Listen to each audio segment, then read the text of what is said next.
I shouldn't have been alive. The snow beneath my body was stained red, my blood painting macabre patterns on the immaculate white. Each breath was a blade tearing through my lungs. I could taste iron in my mouth, and my vision blurred and cleared in nauseating waves. The cold was consuming me from within, freezing my bones, snuffing out my consciousness like a smothered candle. Ellian had thrown me here to die. The Forbidden Zone, the place where traitors vanish and are never spoken of again. I closed my eyes, accepting the end. But then, I heard it. It wasn't the wind howling through the black pines. It was breathing. Breaths. Hundreds of them. Synchronized. Rhythmic. Like the pulse of a gigantic, invisible creature. My heart pounded. Pure terror flooding my already frozen veins. I forced my eyes open. The darkness of the forest was not empty. Pairs of golden eyes ignited in the shadows. 1, then 5, then 10, 20, 50, 100. 100 pairs of eyes shining like live embers, surrounding me in a perfect silent circle. There were no snarls. There were no threats. Only observation. Absolute vigilance. And then, from the darkness, he emerged.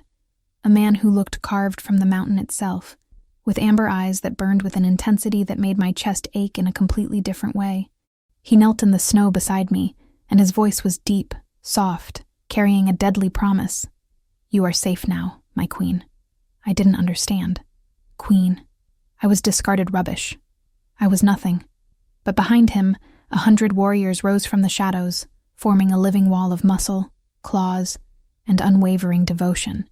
And I realized, in that frozen moment between death and rebirth, that Ellian hadn't thrown me to the wolves. He had thrown me straight into the arms of a king. If you want to know how I reached that moment, how I went from broken victim to queen crowned by 100 warriors, leave a like and subscribe to the channel. Come with me. This story is mine, but now it's yours too. It all began 3 days earlier, in the cold stone hall, where Ellian decided my life had no worth. Ellian's hall of judgment smelled of mold, sweat, and fear. The gray stone walls seemed to suck out any remaining warmth or hope. Torches flickered on the sides, casting dancing shadows that made the faces around me look like demonic masks. I was kneeling in the center of the hall, my knees aching against the freezing stone, my hands trembling as I tried to keep my head up. Dignity. That was the only thing I had left. Ellian sat on the raised throne, his fingers drumming on the carved wooden armrest. He was a large man, but his greatness came from cruelty, not nobility. His eyes were small and dark, always calculating, always searching for weaknesses to exploit. Around him, his court of sycophants watched with that mixture of false pity and sadistic pleasure I had learned to recognize. Eloise. My name left his mouth like venom. You have been accused of treason, of spreading lies about my leadership, of questioning my decisions before the council. Lies. The word burned in my throat, but I didn't say it out loud. They weren't lies. I had denounced what I saw. Ellian diverting pack resources, leaving the weaker members to starve while he and his favorites feasted. I had spoken about the Omegas being treated as property, beaten for daring to have opinions. I had broken the silence that kept his reign of terror intact. And now, I would pay the price. Stand up. The order was sharp. I obeyed, my legs shaky, my body already anticipating what was coming. Ellian descended from the throne with slow steps, each sound of his boots echoing like a death sentence. He stopped in front of me, so close I could smell his warm, sour breath on my face. Do you think you can defy me? His voice was low, almost a whisper, but it carried a threat that made my skin crawl. You, an Omega with no family, no worth, nothing but a tongue too sharp for your own good? I wanted to answer. I wanted to scream that I had more worth than he ever would, that being an Omega didn't mean being weak, that my voice mattered. But before any word came out, his hand moved.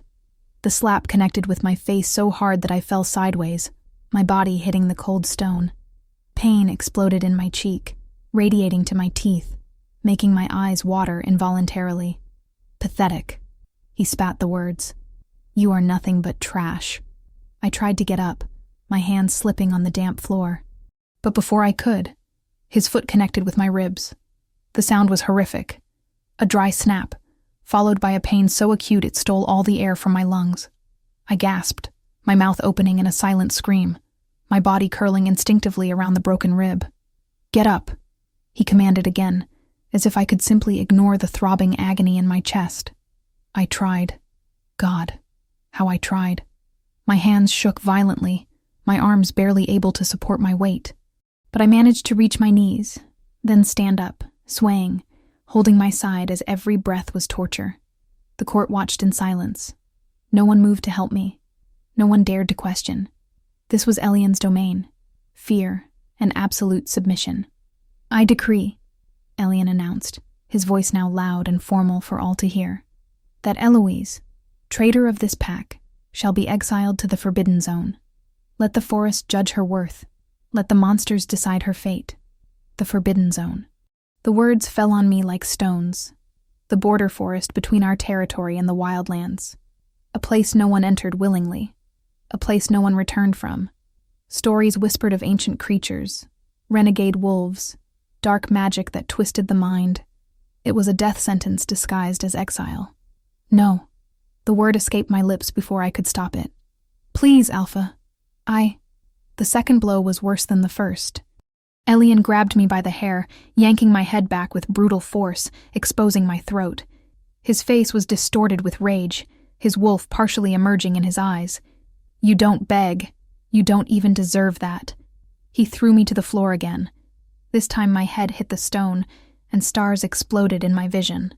The taste of blood filled my mouth, metallic and sickening. I spat, watching the red splatter spread on the gray floor. "Take her away." Elian made a disdainful gesture with his hand, as if I were less than dirt, less than nothing. 2 guards grabbed me by the arms, their fingers digging into my bruised flesh. They dragged me out of the hall, my feet barely touching the ground, my body hanging between them like a broken puppet. The snow began to fall as they threw me onto the cart, large, heavy flakes that clung to my bloodied hair, melting on my feverish skin. The immediate cold shocked me, making my teeth chatter, my broken rib protesting with every involuntary tremor. The cart began to move, the wheels creaking over the packed snow, taking me away from the only home I had ever known. I looked back one last time. Elian's castle loomed against the gray winter sky, its towers like claws reaching for the clouds. Smoke rose from the chimneys, promising warmth I would never feel again. A few figures watched from the windows, pale, expressionless faces. No one waved. No one cared. The journey lasted hours, or maybe minutes. Time had lost meaning. All that existed was pain, cold, and the growing certainty that I would die soon. The cart finally stopped with a sudden lurch. The guards climbed down, and one of them opened the back where I was huddled like a wounded animal. "End of the line, traitor," he said without emotion. And then he grabbed my arm and pulled me out. I fell into the snow. The impact expelled the little air left in my lungs, my ribs screaming in protest. The snow was deep here, swallowing my body up to the waist when I tried to move. The cold was different. It wasn't merely uncomfortable. It was murderous, penetrating, life-sucking. "Good luck."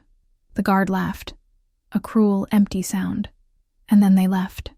The sound of the cartwheels receding was gradually swallowed by the oppressive silence of the forest. I was alone. The Forbidden Zone stretched around me like a living nightmare. Black, twisted trees rose in every direction, their bare branches like skeletal fingers trying to claw the sky. There was no sound of birds, no sound of life, just the whisper of the wind through the pines and the clattering of my own teeth. I tried to stand up. My arms sank into the snow, unable to support me. My broken rib pulsed with every attempt to move. Hot tears streamed down my freezing face, and I hated them. I hated my weakness. I hated my broken body. I hated Elian for reducing me to this. But most of all, I hated the foolish hope that still pulsed faintly in my chest, the hope that maybe, somehow, I would survive. Night fell fast. The sky changed from gray to black in a matter of minutes, and with the darkness came an even more brutal cold. I managed to drag myself to a tree, leaning my back against the rough trunk, trying to create some sort of shelter. It didn't work. The wind sliced through my thin clothes like ice knives, penetrating my skin, freezing my blood. My consciousness began to slip. I fought it, trying to keep my eyes open, but it was useless. My body was giving up. My hands and feet felt nothing anymore. My heart beat slowly, erratically, as if it were forgetting how to function. "I'm sorry," I whispered to no one, to myself, to the child I once was, who dreamed of a better world. I tried, and then I closed my eyes and let the darkness take me. But death did not come. Instead, the sound came. That sound impossible to ignore. Breaths. So many breaths that the air around me seemed to pulse with life. My eyes snapped open against my will, my consciousness being pulled back from the abyss. And that's when I saw it. The golden eyes, 100 pairs of them, shining in the darkness like earthly stars, surrounding me, watching me, waiting. My heart, which had been almost stopping, soared in pure terror. Wolves. I was surrounded by wolves. But they weren't attacking. They were only observing in absolute silence, their large, muscular forms barely visible in the shadows, only their eyes revealing their positions. And then, from the deepest darkness, he emerged. He was huge, not in the way Elian was large, bloated with arrogance and cruelty. This man was pure contained strength, muscle carved beneath dark leather clothing that looked made for war. He moved with a fluid grace that made my confused brain struggle to process. Predator. King. God. The words jumbled in my numb mind. His amber eyes fixed on me with an intensity that should have terrified me, but instead, it warmed me, as if someone had lit a fire inside my frozen chest. He knelt in the snow beside me, and the movement was so controlled, so deliberate, that not a flake shifted around him. "You are safe now, my queen." His voice was deep, husky, carrying a promise I didn't understand. Queen. That word again. It didn't make sense. None of this made sense. "Am I dead?" My own voice came out broken, hoarse from cold and pain. "Are you death?" Something flickered in his eyes. Pain, fury, tenderness, all at once. "No, little one. I am Ragnar, king of the wildlands, and you are not going to die. Not today. Not ever again, if I have anything to say about it." He reached out his hand, and I instinctively flinched, my body reacting before my mind. Touch meant pain. Touch meant violence. He froze immediately, his hand stopping in the air, his fingers curving in an almost gentle gesture. "I won't hurt you." The words were firm, absolute. "Look around you, Eloise. Look at who came to fetch you. Eloise." He knew my name. How did he know my name? But I obeyed, forcing my eyes to move past him. The 100 pairs of golden eyes still glowed in the darkness. But now, with Ragnar there, they began to move, to reveal themselves. One by one, warriors emerged from the shadows. They weren't ordinary wolves. They were soldiers, each dressed in black leather and metal armor that shimmered in the faint moonlight, each carrying weapons that seemed like extensions of their own bodies. Swords, spears, bows, and their faces, severe, marked by battles, but not cruel, not like Elian's. They formed a perfect circle around us, a living wall of muscle, claws, and absolute devotion. And the silence. That heavy, terrifying silence was not a threat. It was discipline. It was respect. It was protection. 100 elite warriors, Ragnar said softly, as if introducing me to something precious. "My royal guard. I brought them all to fetch you, because you are worth every single one, and so much more." Tears burned my eyes, not from pain, but from something deeper and confusing. "Why?" The word came out as a sob. "Why would you? I'm nobody. I'm trash. You are mine." His voice thundered, echoing through the silent forest. His eyes glowed with intense golden light, his wolf rising to the surface. But it wasn't anger directed at me. It was fury for whoever had harmed me. "You are my fated mate, my blood bond, the other half of my soul. And I have watched you suffer at the hands of that monster for months without being able to intervene. Mate, bond, The words were sacred in our world. Rare. Precious. Impossible. No, that's not. I shook my head, pain blurring my vision. Bonds don't work like that. I would have felt it.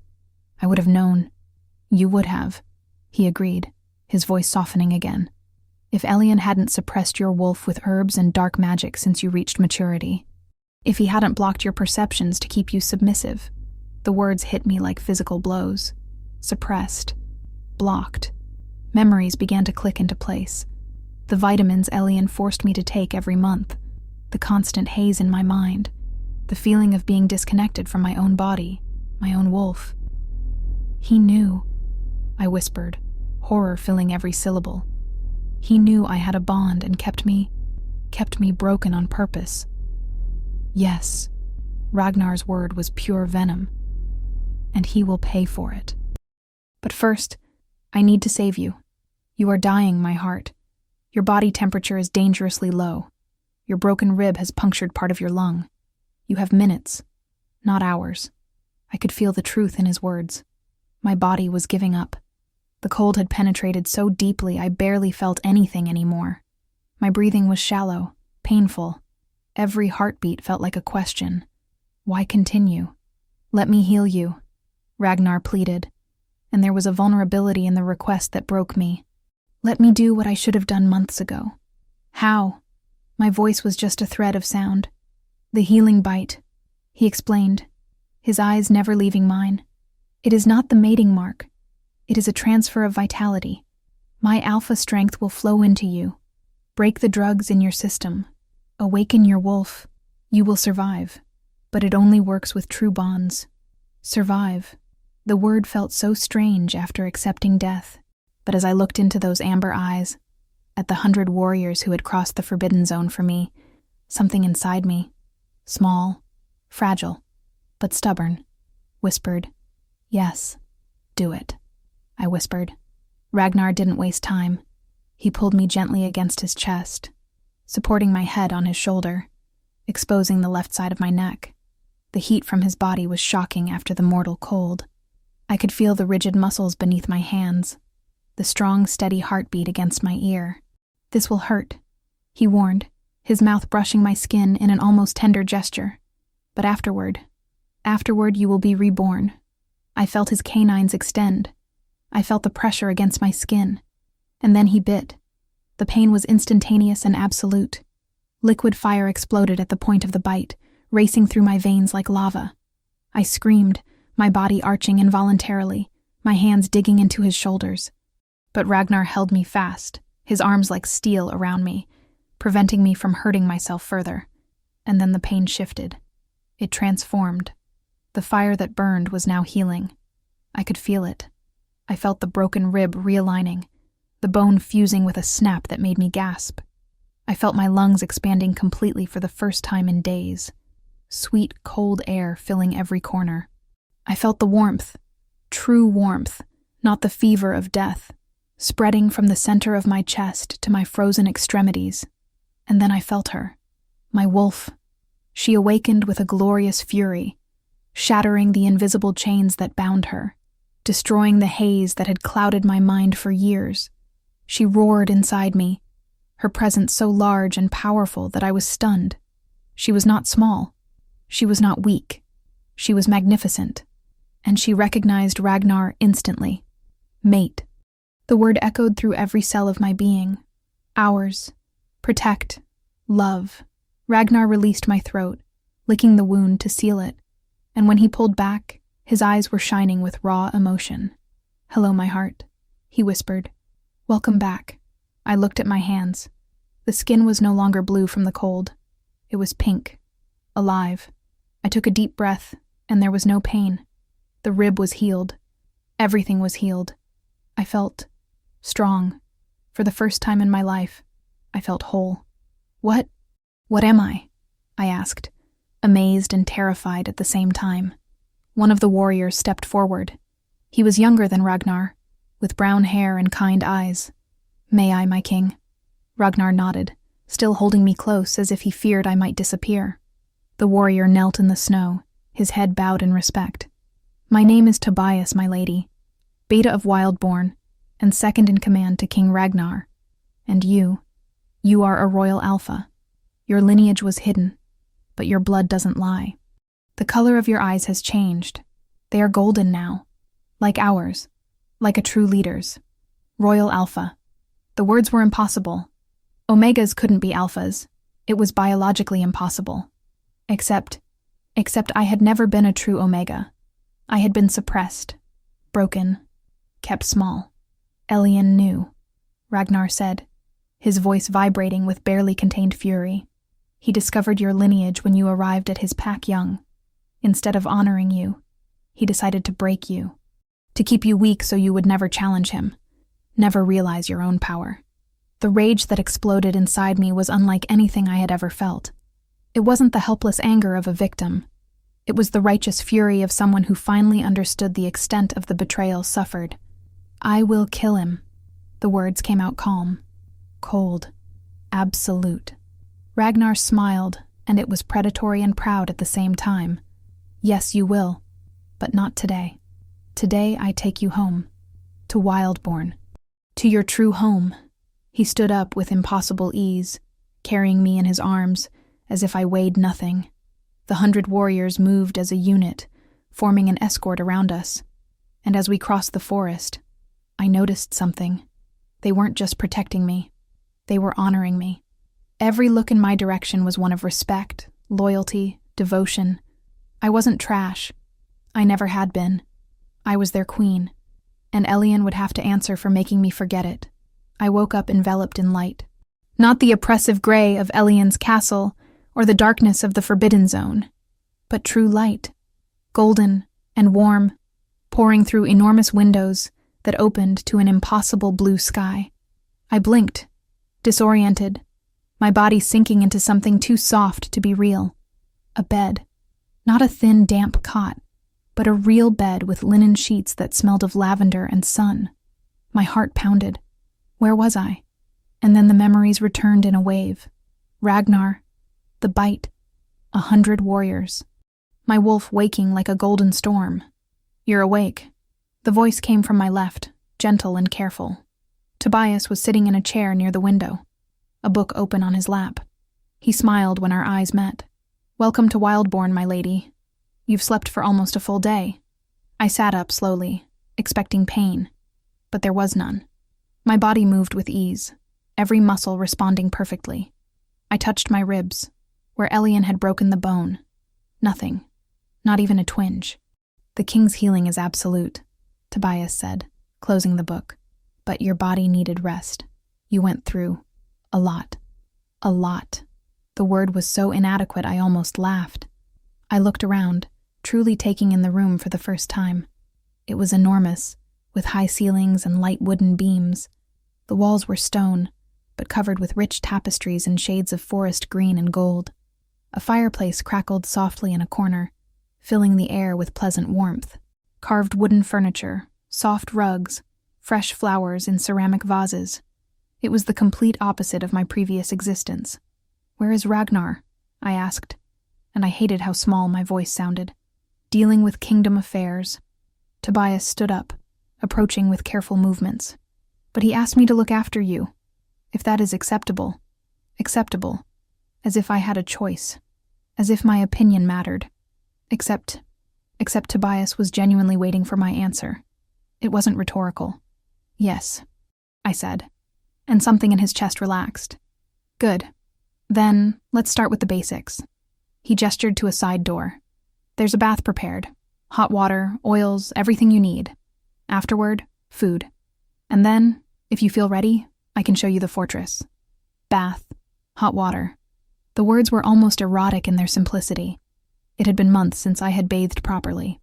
In Elien's castle, Omegas only received cold water once a week, and always watched, rushed, humiliated. Tobias must have seen something on my face because he quickly added, "Total privacy. I will be outside in case you need anything. No rush, no observation. This is your home now, Eloise. No one here will hurt or shame you." Tears burned my eyes, and I blinked them away furiously. No, I wasn't going to cry over basic kindness, but it was difficult when basic kindness had been denied for so long. I got out of bed, and only then did I realize I was wearing a soft, clean nightshirt that reached my knees. Someone had changed me while I slept. The thought should have made me uncomfortable, but everything about me was clean. Even my hair had been brushed. Who? I began to ask.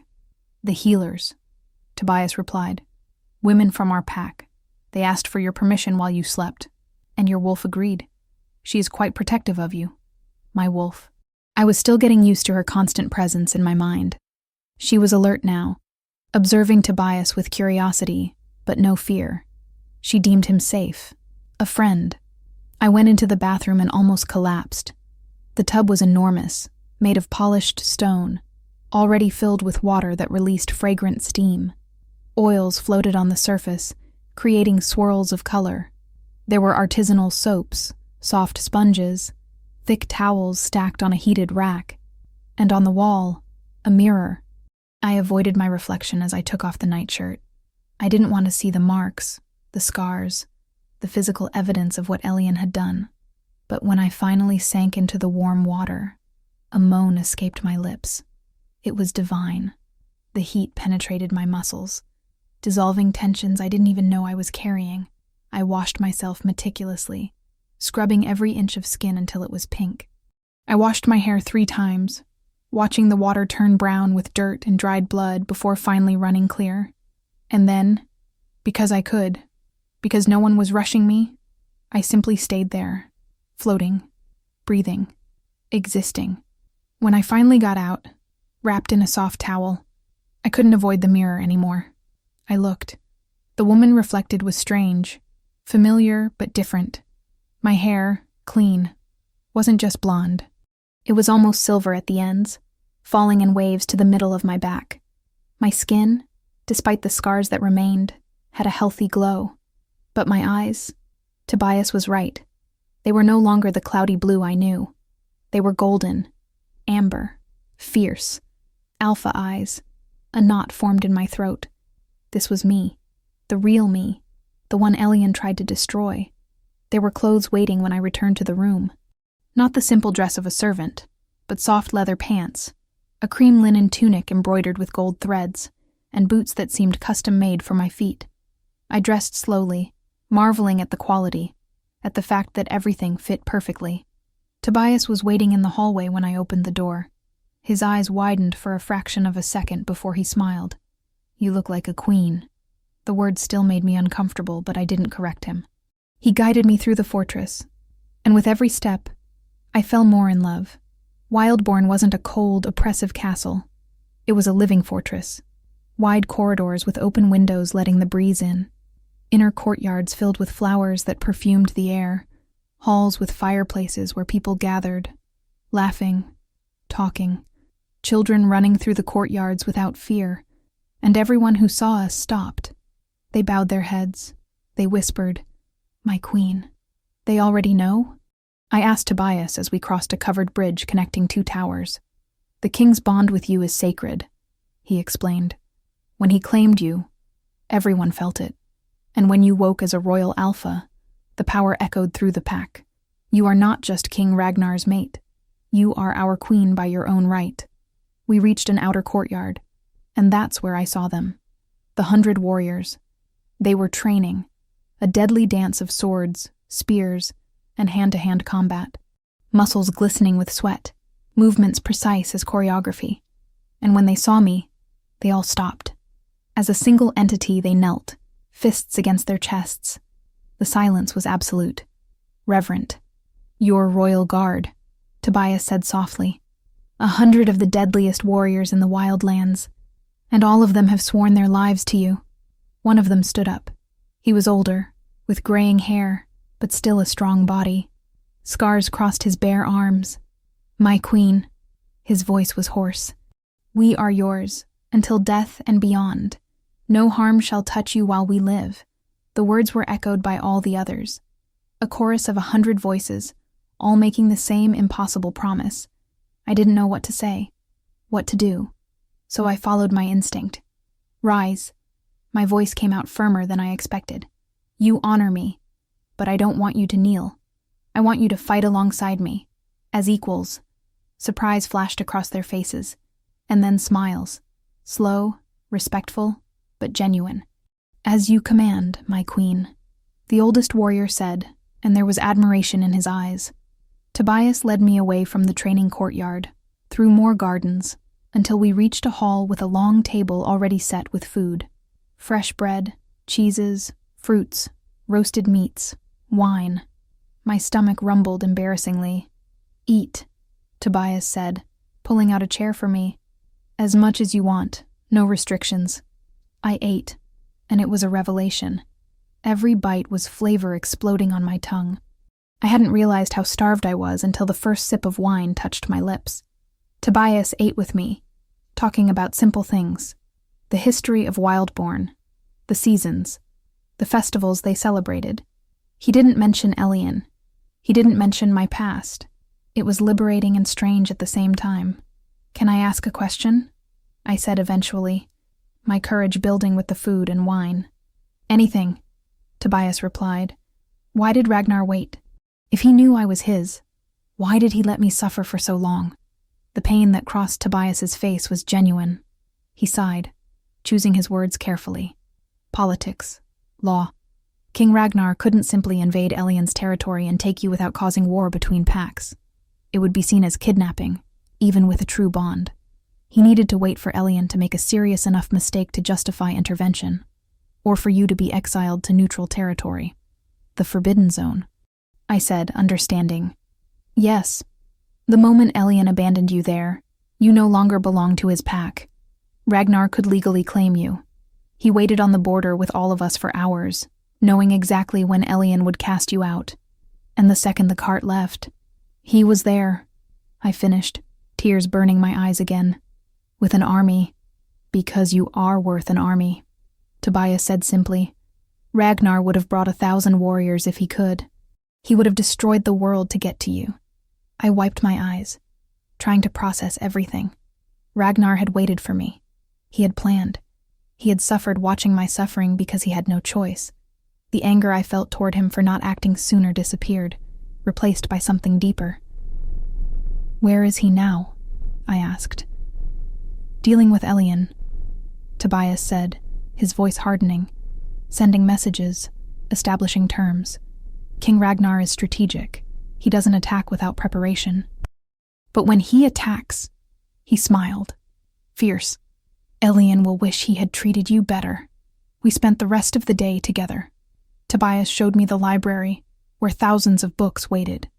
The stables, where magnificent horses whinnied softly in greeting. The herb gardens where healers worked preparing remedies. In every place, I was met with respect, kindness, genuine curiosity. It was overwhelming, liberating, terrifying. When the sun began to set, painting the sky orange and pink, Tobias led me back to my room. "Ragnar should return tonight," he said. "Rest. And Eloise?" He waited for me to look at him.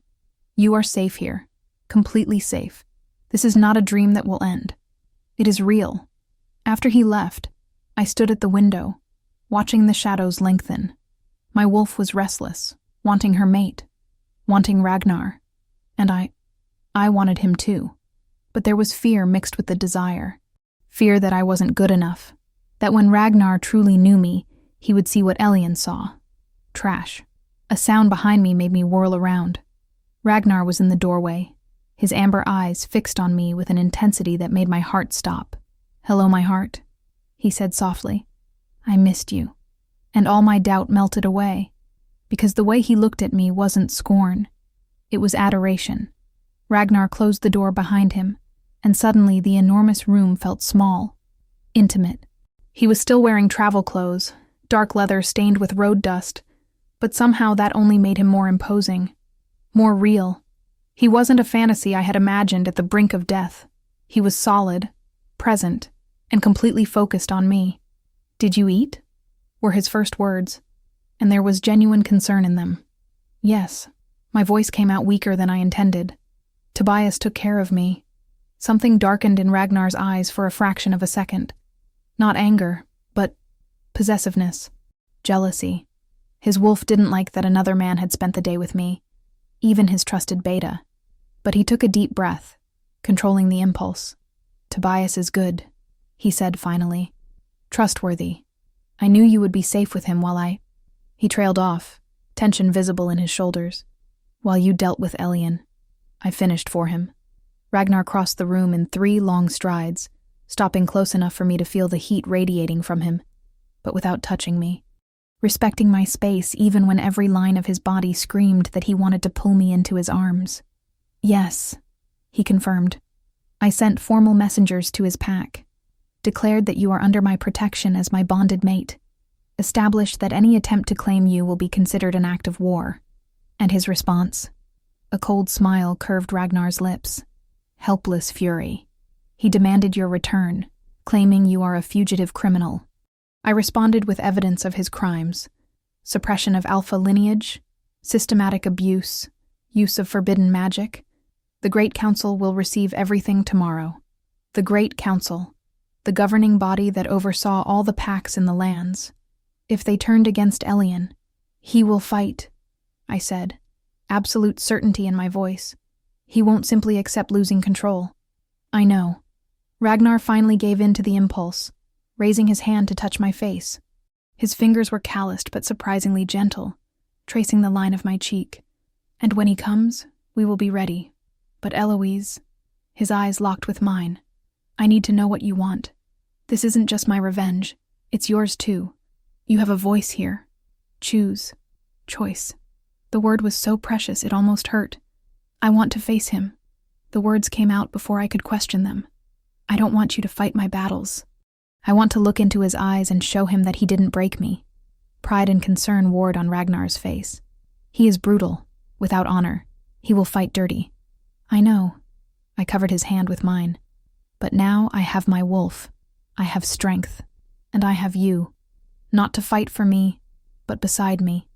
Ragnar pulled me against his chest in a sudden movement, his arms wrapping around me like velvet-lined steel. I could hear the thunder of his heart, feel the muscles tense with contained emotion. You are magnificent, he whispered against my hair. And yes, I will fight beside you. But Eloise, if at any point you are in real danger, I will intervene. I cannot promise I will simply watch if he tries to kill you. I wouldn't expect anything less. I pulled back just enough to look at him. But trust me. Trust the warrior you helped awaken. He held my face between his hands, his thumbs stroking my cheeks. I trust you with my life, with my kingdom, with my heart. And then he kissed me. It wasn't gentle or hesitant. It was pure claim.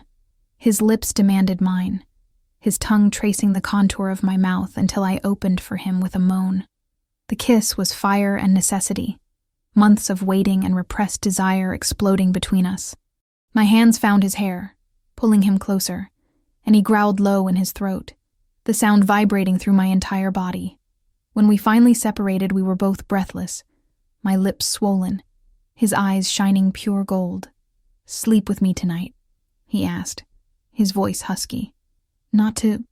Just to be near. I need to feel you breathe. I need to know you are real. Yes, I whispered. We lay down together in the enormous bed, and Ragnar pulled me against him, my body fitting perfectly into his curves. His hand traced lazy circles on my back, and for the first time in years, I felt completely safe, protected, loved. Tell me about your warriors, I said in the soft darkness. 100. Ragnar chuckled softly, the sound vibrating against my ear. My royal guard. Each one was chosen not just for combat skill, but for character, loyalty, honor. They are the elite because they understand that true strength comes from protecting the weak, not crushing them. Like you, I said softly. I tried to be worthy of leading them, he replied. And now, they are yours too. They would give their lives for you without hesitation. I don't want them to die for me. My voice became firm. I want them to live for me, to fight for a better world. And that's why they already love you. Ragnar kissed the top of my head. Sleep, my heart. Tomorrow we begin your training. I fell asleep, wrapped in warmth and security. My wolf finally at peace. The following days were a revelation. Ragnar wasn't kidding about training. At dawn, I was in the courtyard with the royal guard, learning to fight properly. Not the desperate struggle of a victim, but the disciplined techniques of a warrior. Tobias was my main instructor, patient and encouraging. He taught me to use my newfound speed, the partial transformation that allowed claws without shifting completely, how to read my opponent, anticipate movements, and I learned fast. My alpha wolf drank the knowledge like water in the desert. Muscles I didn't know I had gained definition. Reflexes sharpened. Within a week, I was keeping pace with warriors who had trained their entire lives. But it was on the 10th day that everything changed. I was in the main hall with Ragnar, discussing defense strategies, when a messenger arrived running, his face pale with urgency. "My king," he gasped. "Alpha Elien is at the border, with his army. He demands an audience." The air in the hall froze. Ragnar stood up slowly, his presence filling the space, making even the most seasoned warriors straighten up. "How many?"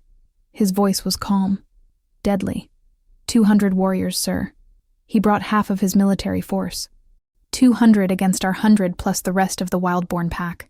The numbers weren't impossible, but it would be bloody. "He wants war," I said, standing up too. My wolf was agitated, snarling, wanting to confront the man who tortured us. "No." Ragnar looked at me. "He wants you. He thinks a show of force will intimidate me into returning you. He doesn't understand that I would burn the world before letting him touch you again." "Then let's go to him," I said, surprising everyone in the room. "Let's go to the border. But not for war, for judgment." Ragnar studied my face, reading the determination there. "You have a plan?" "Yes." I took a deep breath.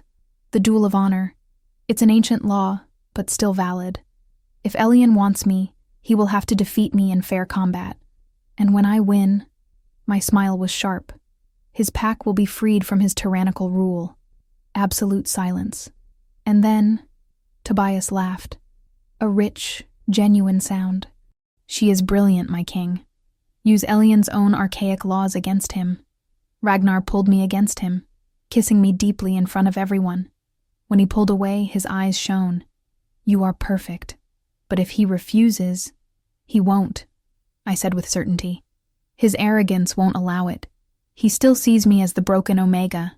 He never imagines I can defeat him." And so, an hour later, we marched to the border. Ragnar and I side by side on black horses, the 100 warriors of the Royal Guard in perfect formation behind us. It was a declaration and a challenge, protection and pride. The border was marked by a narrow river, clear water running over worn stones. On the other side, Elien's army waited.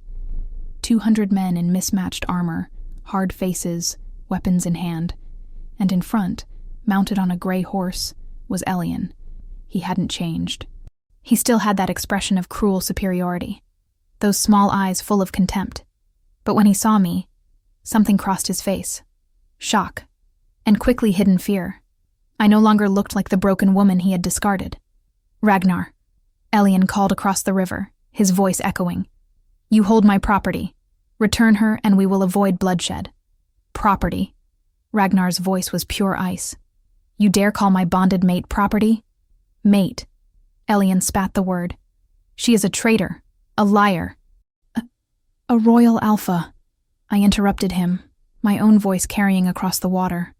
I rode my horse forward, crossing to the neutral bank of the river. Ragnar tried to follow, but I raised my hand. "No, this is mine."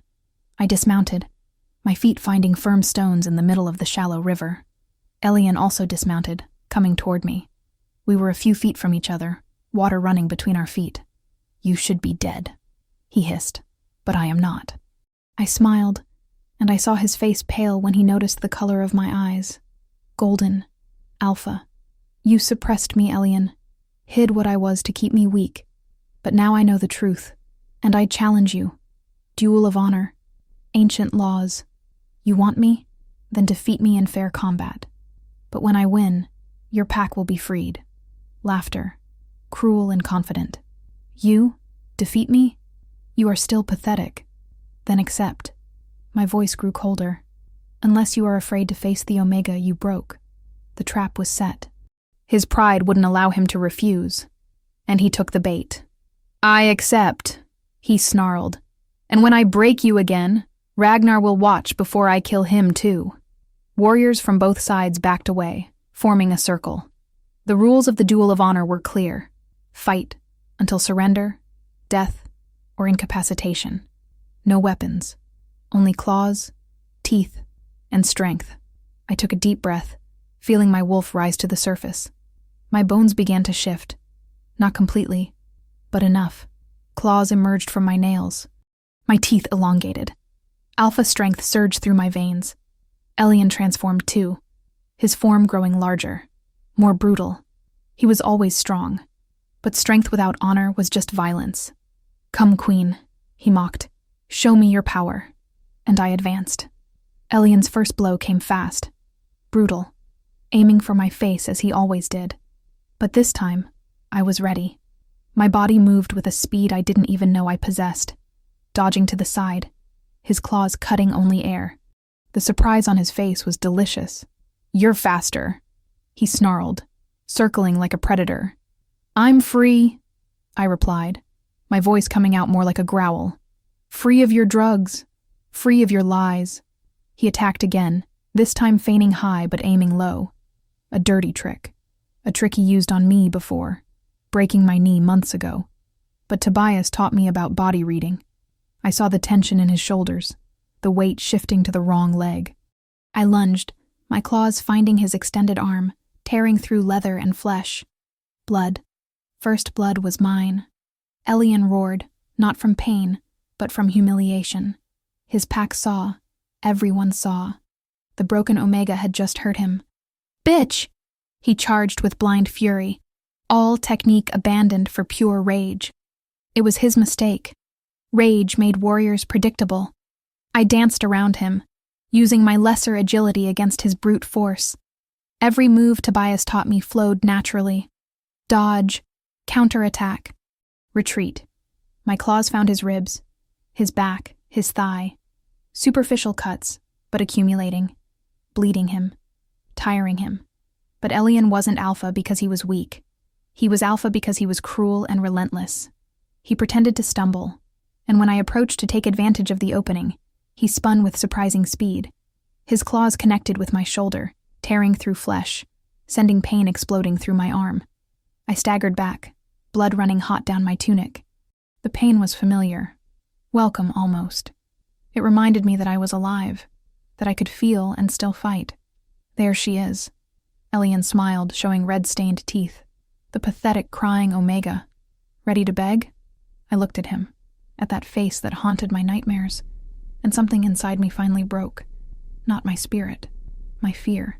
The fear that kept me small, silent, obedient for so long simply evaporated. Never. The word came out as a promise, as a curse. My wolf roared to the surface with a force that shocked me. Alpha power exploded through every cell of my body. My bones cracked, reforming, my transformation going beyond partial. I felt fur sprout, muscles expanding, senses sharpening until the world became crystal clear. I was not fully wolf. I was something in between. War form, human body with a wolf's strength and instincts, and my skin. It shone, golden. My wolf was not gray like the common ones. She was golden like the sun, marked by the royalty of my hidden blood. The circle of warriors gasped. From the Wildborn side, I heard roars of approval. From Elien's side, I saw fear. Elien transformed completely too, his wolf emerging in full size, huge dark gray, scars crossing his snout. He was bigger than me in this form, heavier, but size wasn't everything. We collided in the center of the river with an impact that made water explode around us. Claws against claws, teeth seeking throats. It was brutal, primitive, glorious. He tried to use weight to knock me down, as he had done so many times before. But I learned. I spun, using his own strength against him, throwing him into the river. Shallow water exploded in all directions as his body hit the stones. He got up, shaking off water and blood, his eyes now red with utter fury. And then he completely abandoned any pretense of honor. He signaled to his warriors. 3 of them began to advance, breaking the rules of the duel. But before they could take 2 steps, they were intercepted. 100 wild-born warriors moved like lightning, forming an impenetrable barrier. Not attacking, just blocking, protecting the sanctity of the duel. "Coward!" Ragnar roared from the other side, his voice carrying alpha command that made even Elion's warriors tremble. "You accept a duel of honor and break the most sacred laws?" Elion snarled, trapped. If he kept breaking the rules, he would lose any claim to legitimacy. His own people would start questioning him. I saw the calculation in his red eyes, and I saw the moment he decided that killing me was worth any consequence. He attacked with everything. No restraint, no strategy, just pure murderous intent. His jaws opened, aiming for my throat, the killing blow, and for a fraction of a second, I saw my death. But then I remembered. I remembered every blow he gave me, every cruel word, every humiliation, and I remembered the 100 pairs of golden eyes in the forest, watching me, guarding me, waiting for me to become the queen they saw when I only saw trash. My body moved, not by technique, but by pure instinct. I fell onto my back in the river, allowing his weight to come over me, but my feet planted on his chest. In the last second, I pushed with full alpha force, using his own inertia against him. He flew over my head, his body spinning in the air before hitting the sharp stones on the opposite bank with brutal force. The sound of bones breaking echoed through the deadly silence.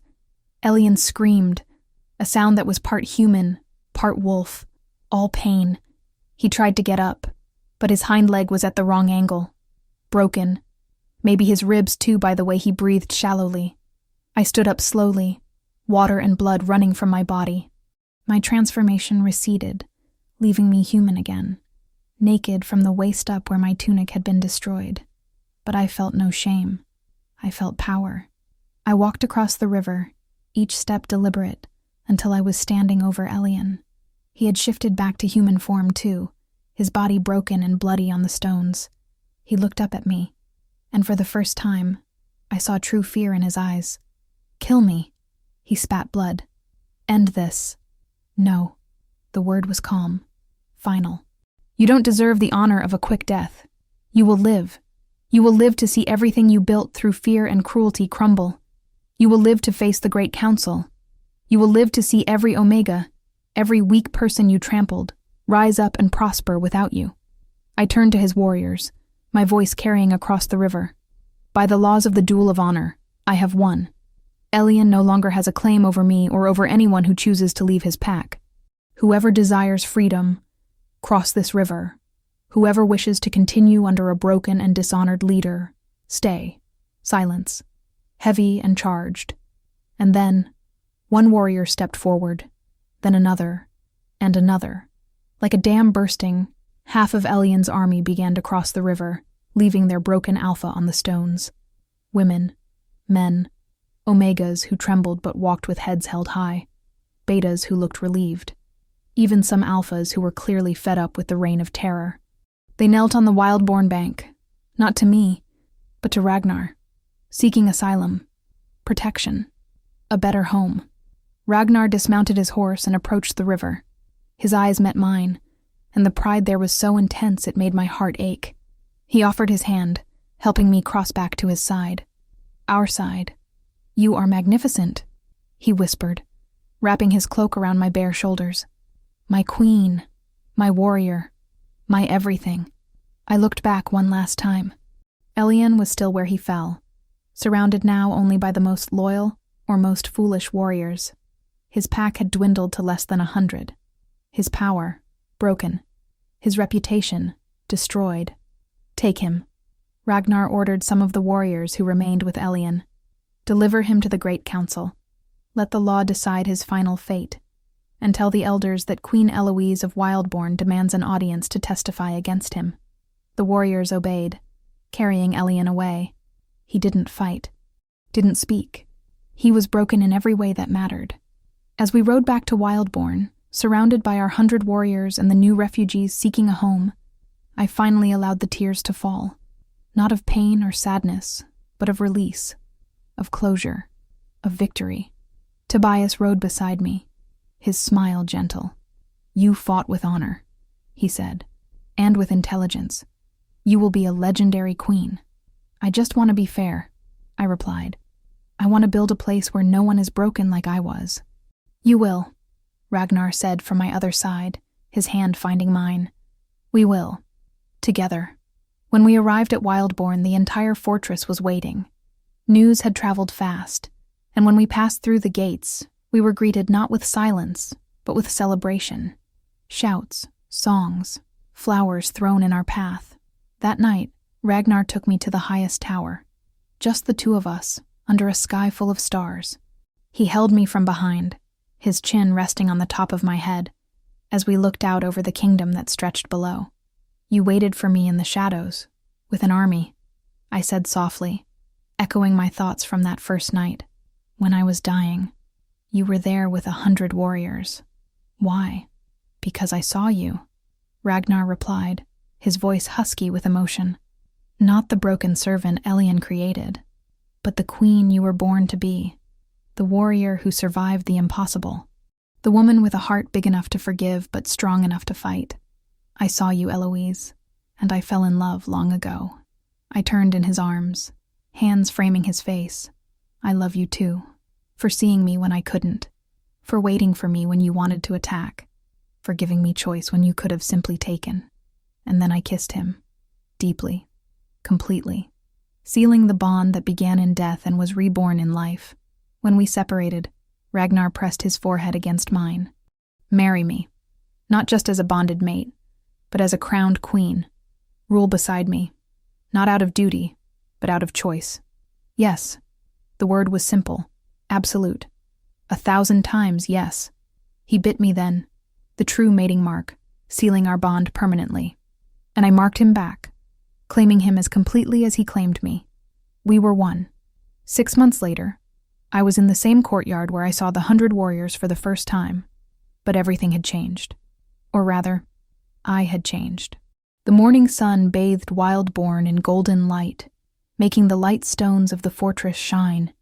Children ran between the columns, their laughter echoing through the walls that once only knew the sound of military training.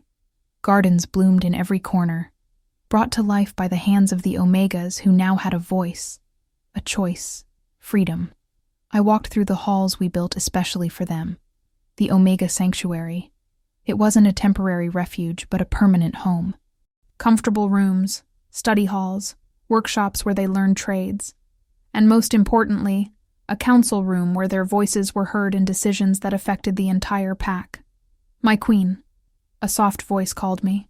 It was Marina, one of the first Omegas who crossed the river that day. She had been beaten by Elien for daring to question an order. Now, she was the leader of the Omega Council, her voice carrying weight equal to any alpha. Marina, I smiled, embracing her. How was today's meeting? Productive. Her eyes shone. We approved 3 new protection laws, and we have 5 Omegas wanting to train as warriors. Tobias has already agreed to personally oversee them. Pride filled my chest. Perfect. This is the world we are building, where strength is not measured by domination, but by elevation. I continued my walk, greeting people along the way. Every face was familiar now, every story known. The refugees from Elian's pack had fully integrated, and news of what we did spread. Other packs began to change their own laws, inspired by Wildborn's example. As for Elien, the Great Council judged him 3 months ago.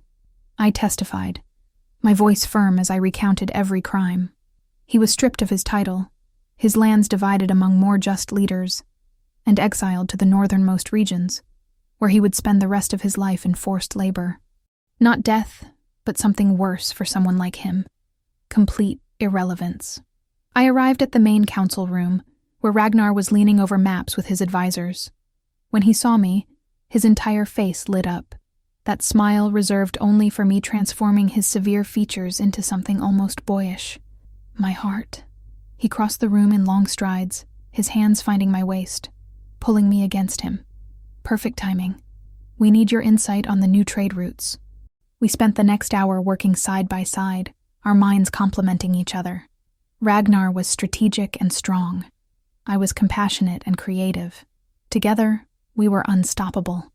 When the meeting ended and we were alone, Ragnar pulled me back, his hands resting on my still flat belly.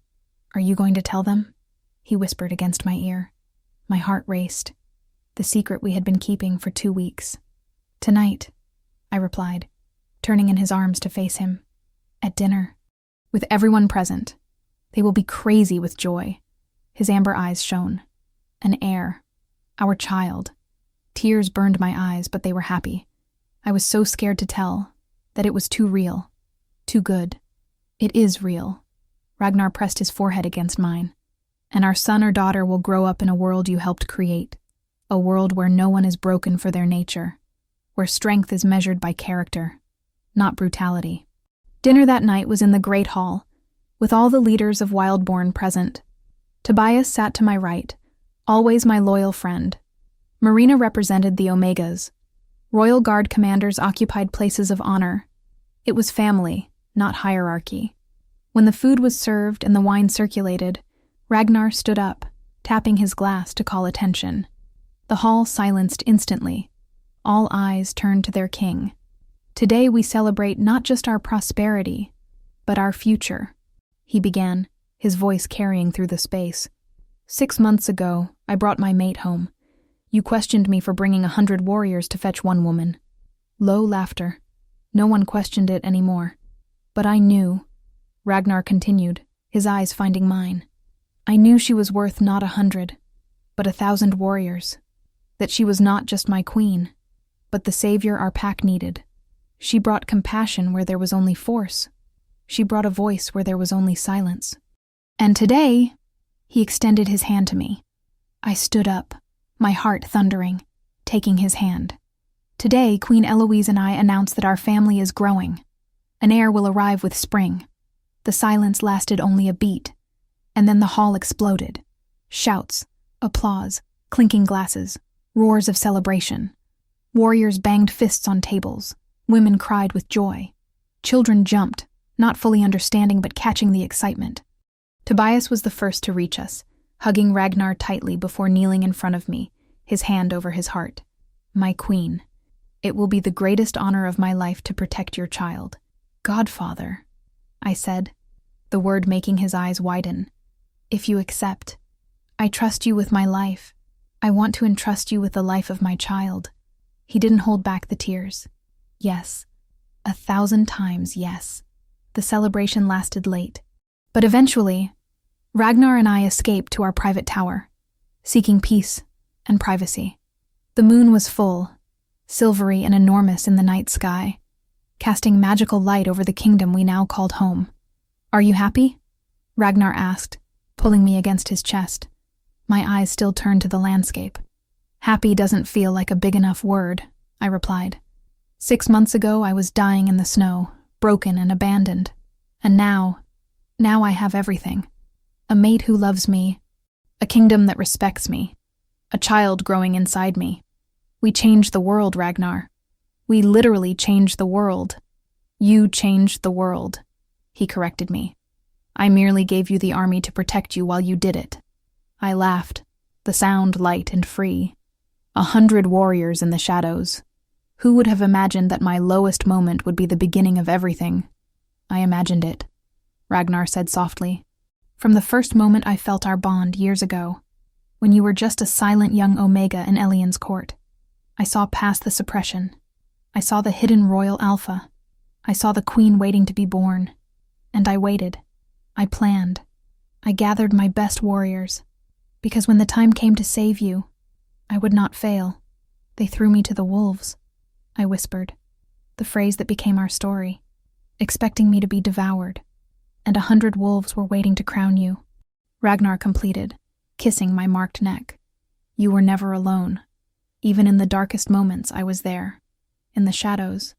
Guarding. Waiting. We stood there for a long time, enveloped in each other, looking out at the kingdom we built through pain, love, and relentless determination.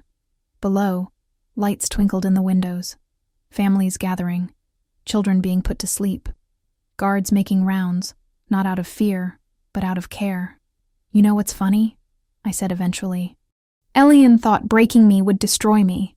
thought throwing me into the Forbidden Zone would be my end. But it was my beginning. Every blow he gave me forged my strength. Every humiliation taught compassion. Every moment of pain prepared me to rule wisely. You transformed trauma into power. Ragnar agreed. Not power over others, but power to uplift others. That's why they love you. That's why I love you. I turned finally, facing my mate, my king, my everything. When our child asks how we met, what will we tell them? Ragnar smiled, that predatory yet tender smile only I saw. We will tell them the truth, that their mother was the bravest woman who ever lived, that when the world tried to break her, she stood up and rebuilt it, that 100 warriors crossed the darkness for her because they recognized something she couldn't yet see in herself, majesty. And you? I asked. How will you describe your role? I was merely the lucky fool she chose to love back, he said simply. The king who had the wisdom to wait for the right queen, even when every instinct screamed to attack sooner. Patience was my greatest battle, and you were my greatest prize. I kissed him then, deeply, pouring all my love, gratitude, and promise into that touch. When we separated, I placed his hand on my belly. Our child will grow up knowing they are loved, I said. That strength comes from protecting the weak. That leadership means serving. And that sometimes, the darkest moments of life are just the prelude to the brightest ones. A worthy legacy, Ragnar agreed, built on shadows that turned to light. And as the moon rose higher and the kingdom slept safely below, I finally allowed the last shadow of my past to dissipate completely. I was no longer the broken Omega. I was no longer the victim. I was Eloise, Royal Alpha, Queen of Wildborn, mate to Ragnar, future mother, warrior, leader, survivor. And my story, our story, was just beginning. They threw me into the darkness expecting me to vanish. But 100 wolves were waiting in the shadows, not to devour me, but to crown me. And together, we illuminated the whole world. Thank you for being here and for joining me for another story. I truly hope you enjoyed it. If you want, leave your comment. I love reading what you feel and think after each episode. Thank you for the love, and see you in the next story.